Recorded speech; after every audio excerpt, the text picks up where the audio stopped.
कोलंबियानं पाकिस्तानला दिलेल्या समर्थनाचं विधान मागे घेतलंय। भारत पाकिस्तान संघर्षादरम्यान कोलंबियानं पाकिस्तानची बाजू घेतली होती। भारताने पाकिस्तानवर हल्ला केल्यानंतर तिथल्या मृतांप्रती कोलंबियानं संवेदना व्यक्त केल्या होत्या। मात्र कोलंबियानं आता त्यांचं हे विधान मागे घेतलंय।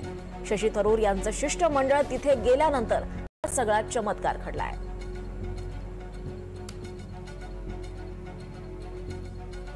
पुन्हा जाऊया सरांकडे। सर, आंतरराष्ट्रीय पातळीवर ऑपरेशन सिंदूर बाबत जे सरकारला साध्य करायचंय ते आता होऊ लागलंय आणि नरेटिव्हच्या लढाईत सुद्धा आपण बाजी मारू लागले असं म्हणता येईल का? एक्झॅक्टली, अत्यंत महत्वाचा कीवर्ड त्यांनी त्या ठिकाणी यूज केला आणि तो म्हणजे नरेटिव्ह वॉर।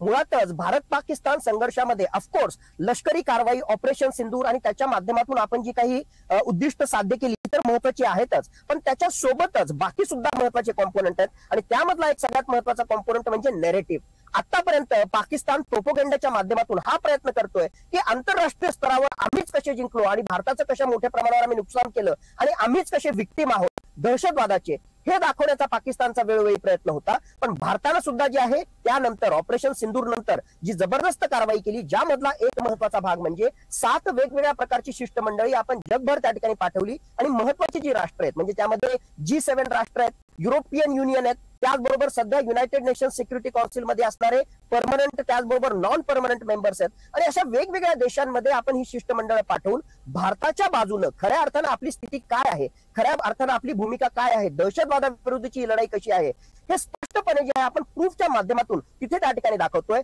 आणि शशी थरूर यांच्या नेतृत्वाखालचं हे जे शिष्टमंडळ होतं कोलंबियाला त्या ठिकाणी गेलं, आपले जे आहेत डॉझियर त्याचबरोबर आपली माहिती आपण त्यांना दिली आणि मग खरी परिस्थिती कळाल्यानंतर हाच कोलंबिया होतो जो फक्त नॅरेटिव्हच्या आधारावर एक प्रकारे अप्रत्यक्षपणे पाकिस्तानच्या बाजूने बोलत होता की भारतानं हल्ला केल्यानंतर तिथल्या जे आहे नागरिकांचे बळी गेलेले आहेत आणि आमची सांत्वना त्यांच्या सोबत आहे। पण ज्यावेळेस आम्ही प्रूफ दिले त्यावेळेस कोलंबियाला कळालं की अरे ते जे आहे निष्पाप नागरिक नाहीयेत, निष्पाप नागरिकांच्या नावाखाली पाकिस्तान जे आहे दहशतवाद्यांना सपोर्ट करतोय आणि तशा प्रकारचे प्रूफ दिल्यानंतर आता कोलंबियानं जे आहे एक पाऊल मागे घेतलेलं आहे, म्हणजेच भारताच्या बाजूने आता ते त्या ठिकाणी बोलतायत। इथे कुठेतरी आपली डिप्लोमसी, आपलं जे आहे राजनैतिक आंतरराष्ट्रीय स्तरावरचं अस्तित्व आणि त्याहून महत्वाचं शशी थरूर सारखे नेते जे ऑलरेडी युनायटेड नेशन्स मध्ये डेप्युटी सेक्रेटरी जनरल राहिलेले आहेत, त्याचबरोबर वेगवेगळ्या पक्षामधले जे एक्सपर्ट आहेत त्यांना घेऊन भारत सरकार जी राजकीय एकजूट दाखवतोय त्याचा हा विजय आहे असं जर आपण म्हटलं। आणि नॅरेटिव्ह वॉर मध्ये पाकिस्तानला आंतरराष्ट्रीय स्तरावर आपण खाली दाबतोय याचं हे उत्कृष्ट उदाहरण